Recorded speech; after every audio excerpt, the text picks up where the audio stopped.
Assalamualaikum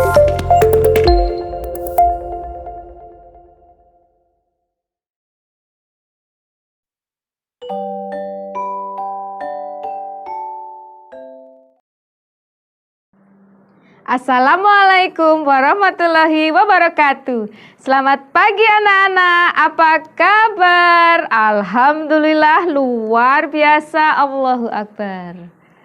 Anak-anak yang hebat, jangan lupa setiap hari, setiap kali kita harus melaksanakan protokol kesehatan. Memakai masker, mencuci tangan dengan sabun, dan selalu laksanakan social distancing. Jangan kemana-mana kalau tidak penting. Baiklah, sebelum kita mulai pembelajaran hari ini, marilah kita berdoa bersama menurut agama dan keyakinan masing-masing. Berdoa mulai. Berdoa selesai. Hari ini kita akan belajar materi kelas 4, tema 4, subtema 3, pembelajaran ketiga.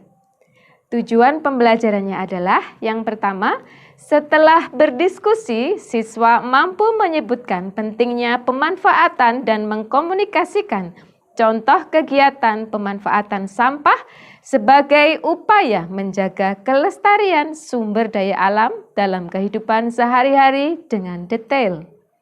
2. Setelah membaca pendapat teman terhadap suatu dongeng, siswa mampu menilai dan menyampaikan pendapatnya mengenai komentar teman secara lisan maupun tulisan secara terperinci dan sistematis. Kita mulai pembelajaran hari ini. Semangat ya!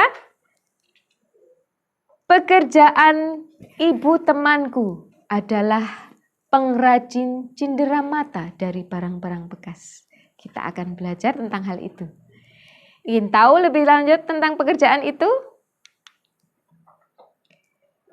Ada sebuah cerita. Pekerjaan ibuku adalah pengrajin cenderamata. Barang yang diciptakannya sangatlah unik karena dibuat dari barang-barang bekas. Cenderamata yang dihasilkan oleh ibuku adalah tempat tisu dan gantungan kunci. Memanfaatkan barang-barang bekas menjadi sesuatu yang bernilai merupakan pekerjaan yang mulia. Di samping dapat mendatangkan uang, juga dapat menjaga lingkungan dari pencemaran yang berdampak buruk bagi kehidupan. Setelah kita baca bersama, ada pertanyaan yang harus kalian jawab. Yang pertama, apa produk yang dihasilkan oleh ibu tersebut? Di bacaan tadi sudah ada. Yang kedua, mengapa kita perlu memanfaatkan barang bekas? Pasti tahu kan anak-anak semua? Yang ketiga, sikap apa yang bisa dicontoh dari pengrajin barang bekas? 3 pertanyaan itu dijawab sesuai dengan bacaan tadi. Seorang pengrajin bekas mengolah barang bekas atau sampah menjadi benda yang bisa dijual dan menghasilkan uang. Selain itu, pekerjaan ini juga mengurangi tumpukan sampah yang berada di sekitar kita.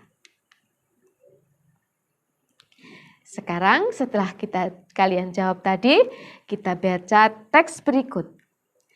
Dengarkan sambil dibaca. Bisa dibuka di buku kalian. Buku tema 4, subtema 3, pembelajaran ketiga. Tahukah kamu cara lain pengolahan sampah? Mengolah sampah bisa kita lakukan dengan berbagai cara. Ada beberapa cara, ada 4 cara. Cara yang pertama, kita bisa mengurangi pemakaiannya. Mengurangi pemakaian semua bahan yang berbahan plastik, kertas, dan sebagainya. Istilah ini dikenal dengan nama reduce atau mengurangi. Sebisa mungkin kita kurangi penggunaan kemasan barang. Semakin banyak kita menggunakan kemasan barang, semakin banyak sampah yang dihasilkan. Dihimbau kepada Kalian atau ibu-ibu kalau berbelanja ke pasar membawa tas jinjing sendiri. Jangan tas plastik, tapi tas jinjing yang bisa dipakai lagi, tidak harus dibuang di tempat sampah. Itu namanya mengurangi. Cara yang kedua, setelah reduce tadi, kita bisa memakai kembali. Istilah ini dikenal dengan reuse. Memakai kembali. Tadi reduce, sekarang reuse. Memakai kembali. Sebisa mungkin pilihlah barang-barang yang bisa dipakai kembali. Hindari pemakaian barang-barang yang disposable atau hanya sekali pakai. Hal itu dapat memperpanjang waktu pemakaian barang sebelum ia menjadi sampah. Sudah 2 ya. Cara yang ketiga, setelah kita mendaur ulang, istilah ini dikenal dengan recycle atau mendaur ulang.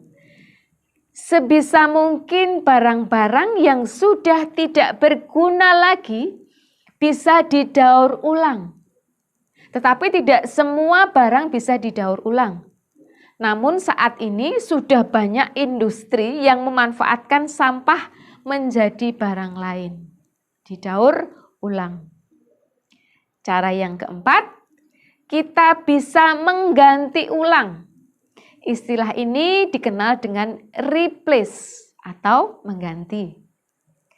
Teliti barang yang kita pakai sehari-hari. Gantilah barang-barang yang hanya bisa dipakai sekali dengan barang yang lebih tahan lama. Telitilah agar kita hanya memakai barang-barang yang lebih ramah lingkungan.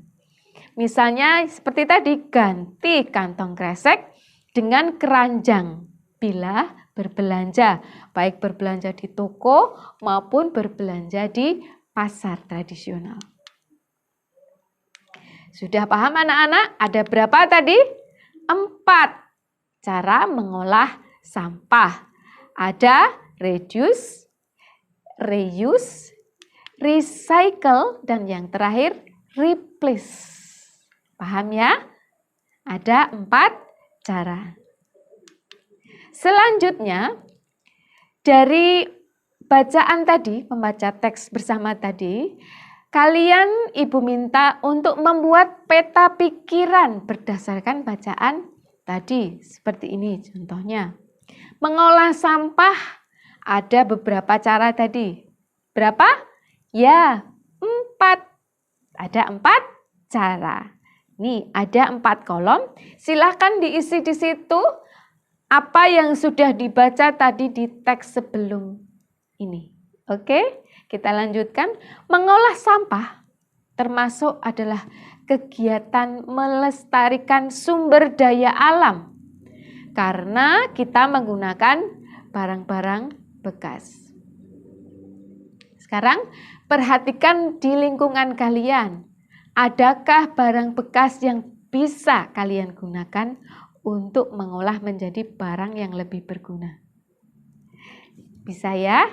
Apa tadi tugasnya sudah dikerjakan? Kalau sudah selesai, difoto dan dikirimkan kepada Bapak Ibu gurumu melalui grup WhatsApp atau Classroom. Kita lanjutkan. Pada pembelajaran sebelumnya, kalian sudah pernah menulis tentang tulislah komentar kalian terhadap cerita tupai dan ikan gabus. Itu ada pada pembelajaran yang pertama. Kemudian ambil tulisan tadi, berikan tulisanmu kepada teman kalau kalian sedang bersama dengan teman, atau kalau tidak ada teman dengan keluargamu. Bisa dengan adik, kakak, atau ibu atau bapakmu yang berada di sebelah kalian.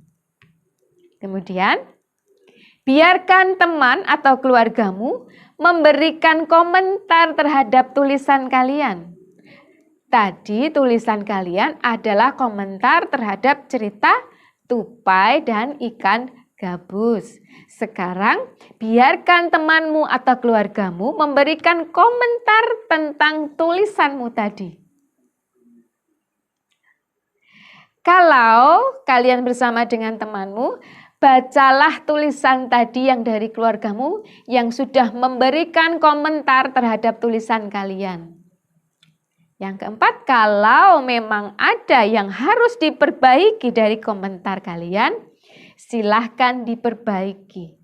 Misalnya, ini komentarmu terlalu banyak, jangan banyak-banyak komentarmu atau apapun yang perlu perbaikan apa yang sudah dikomentari oleh temanmu atau keluargamu tentang tulisanmu tadi, tentang cerita tupai dan gabus.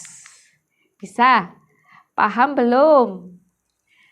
Tulisan tadi, tulisan kalian yang dulu diambil, berikan kepada keluargamu atau temanmu. Kemudian biarkan temanmu itu mengkomentari tulisanmu.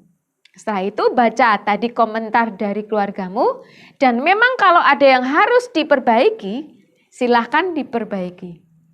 Tapi kalau sudah bagus, sudah tidak ada perbaikan, tidak usah diperbaiki. Itu saja tugasnya tentang komentar tupai dan ikan gabus. Alhamdulillah, pelajaran hari ini sudah selesai. Apa saja yang sudah kita pelajari hari ini? Yang pertama, setelah tadi berdiskusi, kalian mampu menyebutkan pentingnya dan mengkomunikasikan contoh kegiatan pemanfaatan sampah sebagai upaya menjaga kelestarian sumber daya alam dalam kehidupan sehari-hari. Yang kedua, setelah membaca pendapat teman terhadap suatu dongeng, kalian mampu menilai dan menyampaikan pendapatnya tentang komentar secara lisan ataupun tulisan. Terima kasih kalian sudah memperhatikan pelajaran hari ini. Tetap semangat, selamat belajar, dan Ibu akhiri. Wassalamualaikum warahmatullahi wabarakatuh. Sampai jumpa di pembelajaran berikutnya.